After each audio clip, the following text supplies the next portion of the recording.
ओम शांति। 18 सितंबर 2024। आज की मुरली।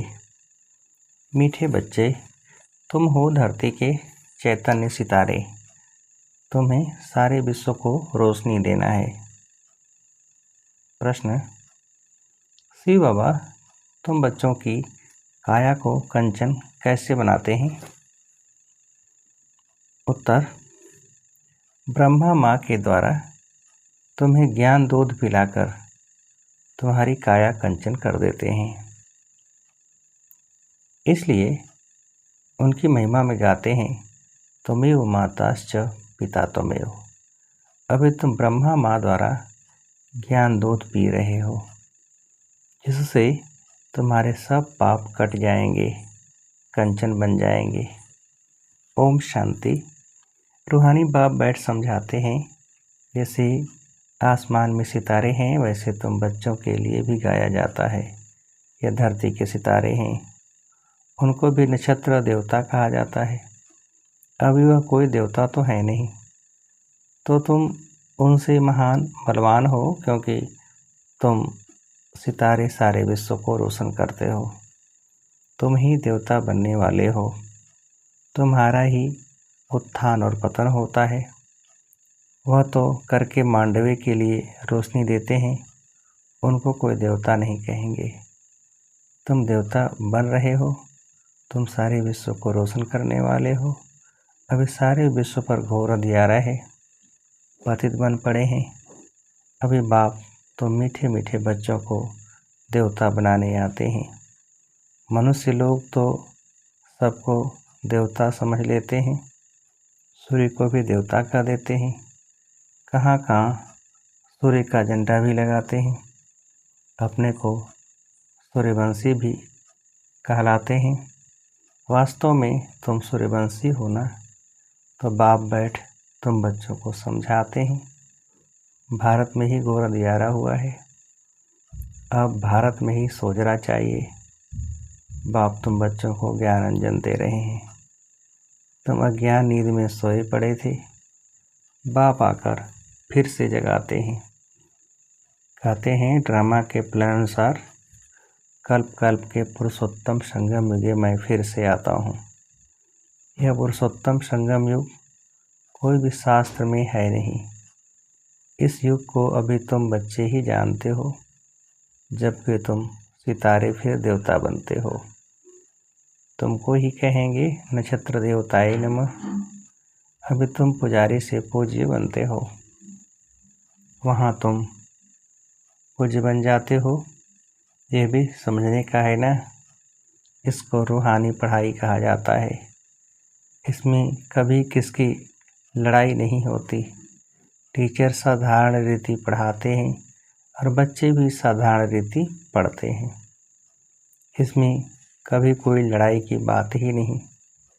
यह ऐसे थोड़े ही कहते हैं कि मैं भगवान हूँ। तुम बच्चे भी जानते हो, पढ़ाने वाला इन कॉर्पोरियल शिव बाबा है, उनको अपना शरीर नहीं है। कहते हैं मैं इस रथ का लोन लेता हूँ। भागीरथ भी क्यों कहते हैं? क्योंकि बहुत बहुत भाग्यशाली रथ है, यही फिर विश्व का मालिक बनते हैं। तो भागीरथ ठहराना तो सबका अर्थ समझना चाहिए ना। यह है सबसे बड़ी पढ़ाई। दुनिया में तो झूठ ही झूठ है ना। कहावत भी है ना, सच के नैया डोले। आजकल तो अनेक प्रकार के भगवान निकल पड़े हैं। अपने को तो छोड़ो, परंतु ठिक्कर भित्तर को भी भगवान कह देते हैं। भगवान को कितना भटका दिया है। बाप बैठ समझाते हैं, जैसे लौकिक बाप भी बच्चों को समझाते हैं, परंतु वह ऐसे नहीं होते। तो बाप भी हो, टीचर भी हो और वही गुरु भी हो। पहले बाप पास जन्म लेते हैं, फिर थोड़े बड़े हो तो टीचर चाहिए पढ़ाने के लिए, फिर 60 वर्ष के बाद गुरु चाहिए। यह तो एक ही बाप टीचर सतगुरु है। कहते हैं मैं तुम आत्माओं का बाप हूँ। पढ़ते भी आत्मा है, आत्मा को आत्मा कहा जाता है, बाकी शरीरों के अनेक नाम हैं। ख्याल करो, यह है बेहद का नाटक, बनी बनाई बन रही, कोई नई बात नहीं। यह अनादि बनाया ड्रामा है जो फिरता रहता है। पाठधारी आत्माएं हैं। आत्मा कहाँ रहती है? कहेंगे हम अपने घर परम धाम में रहने वाले हैं। फिर हम यहाँ आते हैं बेहद का पाठ बजाने। बाप तो सदैव वहाँ ही रहते हैं, वह पुनर्जन्म में नहीं आते हैं। अभी तुमको रचता बाप अपना और रचना का सार सुनाते हैं। तुमको कहते हैं सुदर्शन चक्रधारी बच्चे। इसका अर्थ भी कोई और समझ न सके, क्योंकि वह तो समझते हैं सुदर्शन चक्रधारी विष्णु है। या फिर मनुष्यों को क्यों कहते हैं, यह तुम जानते हो। शूद्र थे तो भी मनुष्य ही थे, अभी ब्राह्मण बने हैं तो भी मनुष्य ही हैं, फिर देवता बनेंगे तो भी मनुष्य ही रहेंगे, परंतु कैरेक्टर बदलते हैं। रावण आता है तो तुम्हारे कैरेक्टर कितने बिगड़ जाते हैं। सतयुग में यह विकार होते ही नहीं। अभी बाप तुम बच्चों को अमर कथा सुना रहे हैं। भक्ति मार्ग में तुमने कितनी कथाएं सुनी होंगी। कहते हैं अमरनाथ ने पार्वती को कथा सुनाई, अब उनको तो शंकर सुनाएंगे ना, शिव कैसे सुनाएंगे। कितने ढेर मनुष्य जाते हैं सुनने के लिए। ये भक्ति मार्ग की बातें बाप बैठ समझाते हैं। बाप ऐसे नहीं कहते भक्ति कोई खराब है, नहीं, यह तो ड्रामा जो अनादि है वह समझाया जाता है। अब बाप कहते हैं एक तो अपने को आत्मा समझो, मूल बात ही यह है। भगवान वाच मन मना भव, इसका अर्थ क्या है यह बाप बैठ मुख से सुनाते हैं, तो यह गौमुख है। यह भी समझाया है त्वमेव माताश्च पिता, उनको ही कहते हैं। तो इस माता द्वारा तुम सबको एडाप्ट किया है। शिव बाबा कहते हैं इस मुख द्वारा तुम बच्चों को ज्ञान दूध पिलाता हूँ, तो तुम्हारे जो पाप हैं वह सब भस्म होकर तुम्हारी आत्मा कंचन बनती है, तो काया भी कंचन मिलती है। आत्माएं बिल्कुल प्योर कंचन बन जाती हैं। फिर आहिस्ते आहिस्ते सीढ़ी उतरते हैं। अभी तुम समझ गए हो हम आत्माएं भी कंचन थी, शरीर भी कंचन था। फिर ड्रामा अनुसार हम 84 के चक्र में आए हैं। अभी कंचन नहीं है, अभी तो 9 कैरेट कहेंगे, बाकी थोड़ा परसेंट जाकर रहे हैं। एकदम प्राय लोप नहीं कहेंगे, कुछ न कुछ शांति रहती है। बाप ने यह निशानी भी बताई है। लक्ष्मी नारायण का चित्र है नंबर 1। अभी तुम्हारी बुद्धि में सारा चक्र आ गया है, बाप का परिचय भी आ गया है। भले अब तुम्हारी आत्मा भी पूरी कंचन नहीं बनी है, परंतु बाप का परिचय तो बुद्धि में है ना। कंचन होने की युक्ति बताते हैं। आत्मा में जो खाद पड़ी है वह निकले कैसे, उसके लिए याद की यात्रा है। इसको कहा जाता है युद्ध का मैदान। तुम हर एक इंडिपेंडेंट युद्ध के मैदान में सिपाही हो। अब हर एक जितना चाहे उतना पुरुषार्थ करे। पुरुषार्थ करना तो स्टूडेंट का काम है। कहाँ भी जाओ एक दो को सावधान करते रहो। मनमना भव, शिव बाबा याद है, एक दो को यही इशारा देना है। बाप की पढ़ाई इशारा है। तब तो बाप कहते हैं 1 सेकंड में काया कंचन हो जाती है। विश्व का मालिक बना देता हूँ। बाप के बच्चे बने तो विश्व का मालिक बन गए। फिर विश्व में है बादशाही, उनमें ऊंच पद पाना, यह है पुरुषार्थ करना। बाकी सेकंड में जीवन मुक्ति, राइट तो है ना। पुरुषार्थ करना हर एक के ऊपर है। अभी तुम बाप को याद करते रहो तो आत्मा एकदम पवित्र हो जाएगी। सतो प्रधान बन, सतो प्रधान दुनिया के मालिक बन जाएंगे। कितना बार तुम तमो प्रधान से फिर सतो प्रधान बने हो। यह चक्र फिरता रहता है, इसका कब अंत नहीं आता। बाप कितना अच्छी रीति बैठ समझाते हैं। कहते हैं मैं कल्प कल्प आता हूँ, तुम बच्चे मुझे छी दुनिया में निमंत्रण देते हो। क्या निमंत्रण देते हो? कहते हो हम जो पतित बन गए हैं, आप आकर पावन बनाओ। वाह तुम्हारा निमंत्रण। कहते हो हमको शांति धाम सुखधाम में ले चलो, तो तुम्हारा ओबीडियंट सर्वेंट हूँ। ये भी ड्रामा का खेल है। तुम समझते हो हम कल्प कल्प वही पढ़ते हैं, पाठ बजाते हैं, आत्मा ही पाठ बजाती है। यहाँ बैठे भी बाप आत्माओं को देखते हैं, सितारों को देखते हैं, कितनी छोटी आत्मा है। जैसे सितारों की झिलमिल रहती है, कोई सितारा बहुत तीखा होता है, कोई हल्का, कोई चंद्रमा के नज़दीक होते हैं। तुम भी योग बल से अच्छी रीति पवित्र बनते हो तो चमकते हो। बाबा भी कहते हैं बच्चों में जो बहुत अच्छा नक्षत्र है उनको फूल दो। बच्चे भी एक दो को जानते तो है ना। बरोबर कोई बहुत तीखे होते हैं, कोई बहुत ढीले होते हैं। उन सितारों को देवता नहीं कह सकते। तुम भी हो मनुष्य, परंतु तुम्हारी आत्मा को बाप पवित्र बनाए विश्व का मालिक बनाते हैं। कितनी ताकत बाप बरसे में देते हैं। ऑलमाइटी बाप है ना। बाप कहते हैं मैं तुम बच्चों को कितनी माइट देता हूँ। गाते भी हैं ना शिव बाबा, आप तो हमको बैठकर पढ़ाई से मनुष्य से देवता बनाते हो। वाह, ऐसा तो कोई नहीं बनाते। पढ़ाई सोर्स ऑफ इनकम है ना। सारा आसमान, धरती आदि सब हमारे हो जाते हैं, कोई छीन न सके। उसको कहा जाता है अडोल राज्य। कोई भी खंडन कर न सके, कोई जला न सके।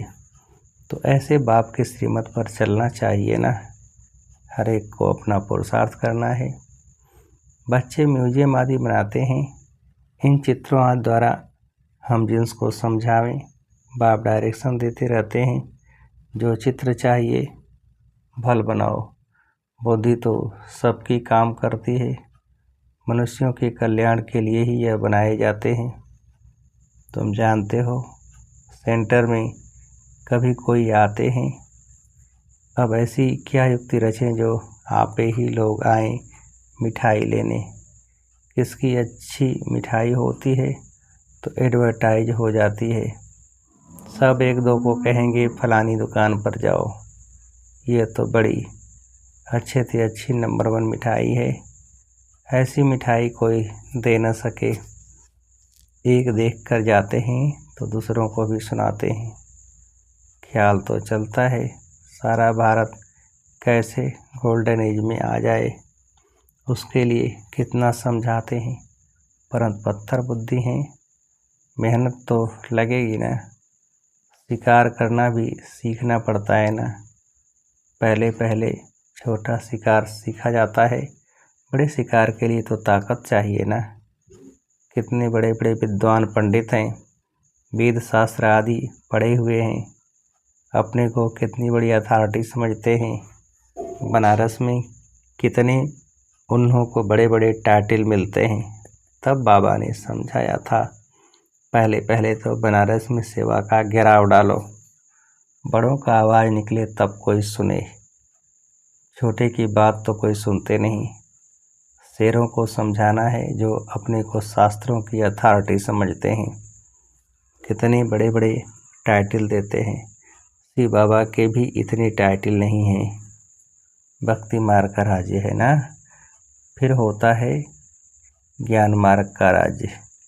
ज्ञान मार्ग में भक्ति होती नहीं, भक्ति में फिर ज्ञान बिल्कुल होता नहीं। तो यह बाप समझाते हैं। बाप देखते भी ऐसे हैं, समझते हैं ये सितारे बैठे हैं, देह का भान छोड़ देना है। जैसे ऊपर में सितारों की झिलमिल लगी हुई है, वैसे यहाँ भी झिलमिल लगी हुई है। कोई कोई बहुत तीखी रोशनी वाले बन गए हैं। यह हैं धरती के सितारे, जिसको ही देवता कहा जाता है। यह कितना बड़ा बेहद का मांडवा है। बाप समझाते हैं वह है हद की रात और दिन। यह है फिर आधा कल्प की रात, आधा कल्प का दिन बेहद का। दिन में सुख ही सुख है, कहाँ भी धक्के खाने की दरकार नहीं। ज्ञान में है सुख, भक्ति में है दुख। सतयुग में दुख का नाम नहीं, वहाँ काल होता नहीं। तुम काल पर जीत पाते हो, मृत्यु का नाम नहीं होता, वह है अमरलोक। तुम जानते हो बाप हमको अमर कथा सुना रहे हैं अमरलोक के लिए। अब तो मीठे मीठे बच्चों को ऊपर से लेकर सारा चक्र बुद्धि में है। जानते हो हम आत्माओं का घर है ब्रह्मलोक। वहाँ से यहाँ आते हैं, नंबरवार पाठ बजाते। ढेर आत्माएँ हैं, एक एक का थोड़े ही बैठ बताएंगे। नरसेल में बताते हैं कितनी टालियाँ हैं। निकलते निकलते झाड़ वृद्धि को पा लेता है। बहुत हैं जिनको अपने धर्म का भी पता नहीं है। बाप आकर समझाते हैं तुम असल देवी देवता धर्म के हो, परंतु अब धर्म भ्रष्ट कर्म भ्रष्ट बन गए हो। अब तुम बच्चों की बुद्धि में है कि हम असल शांति धाम के रहने वाले हैं। फिर आते हैं पाठ बजाने। लक्ष्मी नारायण का राज्य था, इनकी डिनाइस्टी थी। फिर अभी संगम युग पर खड़े हैं। बाप ने बताया है तुम सूर्यवंशी थे, फिर चंद्रवंशी बने, बाकी बीच में तो हैं बाई प्लाट। यह खेल है बेहद का। यह कितना छोटा झाड़ है, ब्राह्मणों का कुल है, फिर कितना बड़ा हो जाएगा। सबको देख मिल भी नहीं सकेंगे, जहाँ तहाँ घेराव डालते जाते हैं। बाप कहते हैं दिल्ली को बनारस को घेराव डालो, फिर कहते हैं सारी दुनिया को तुम घेराव डालने वाले हो। तुम योग बल से सारी दुनिया पर एक राज्य की स्थापना करते हो। कितनी खुशी होती है। कोई कहाँ जाते रहते हैं, अभी तुम्हारी कोई बात नहीं सुनते। जब बड़े बड़े आएंगे, अखबारों में पड़ेगा, तब समझेंगे। अभी छोटा छोटा शिकार होता है। बड़े बड़े साहूकार लोग तो समझते हैं स्वर्ग हमारे लिए यहाँ ही है। गरीब ही आकर वर्षा लेते हैं, कहते हैं बाबा मेरे तो आप दूसरा न कोई, परंतु जब मोह ममत तो सारी दुनिया से भी टूटे ना। अच्छा, मीठे मीठे सिकेल दे बच्चों प्रति माता पिता बाप दादा का याद प्यार गुड मॉर्निंग। रूहानी बाप के रूहानी बच्चों को नमस्ते। हम रूहानी बच्चों की रूहानी बाप को नमस्ते। धारणा के लिए मुख्य सार। पहली पॉइंट, आत्मा को कंचन बनाने के लिए एक दो को सावधान करना है। मनमना भव का इशारा देना है। योग बल से पवित्र बन चमकदार सितारा बनना है। दूसरी पॉइंट, इस बेहद के बने बनाए नाटक को अच्छी रीति समझकर सुदर्शन चक्रधारी बनना है। ज्ञान अंजन देकर मनुष्यों को अज्ञान के घोर अंधकार से निकालना है। वरदान, बालक सो मालिकपन की स्मृति से सर्व खजानों को अपना बनाने वाले स्वराज्य अधिकारी भव। विस्तार, इस समय आप बच्चे सिर्फ बालक नहीं हो, लेकिन बालक सो मालिक हो। एक स्वराज्य अधिकारी मालिक और दूसरा बाप के वर्षे के मालिक। जब स्वराज अधिकारी हो तो स्व की सर्व कर्मेंद्रियाँ आर्डर प्रमाण हो, लेकिन समय प्रति समय मालिकपन की स्मृति को भुलाकर बस में करने वाला यह मन है। इसलिए बाप का मंत्र है मनमना भव। मनमना भव रहने से किसी भी व्यर्थ बात का प्रभाव नहीं पड़ेगा और सर्व खजाने अपने अनुभव होंगे। स्लोगन, परमात्मा मोहब्बत के झूले में उड़ती कला की मौज मनाना यही सबसे श्रेष्ठ भाग्य है। परमात्मा मोहब्बत के झूले में उड़ती कला की मौज मनाना यही सबसे श्रेष्ठ भाग्य है। अच्छा, ओम शांति।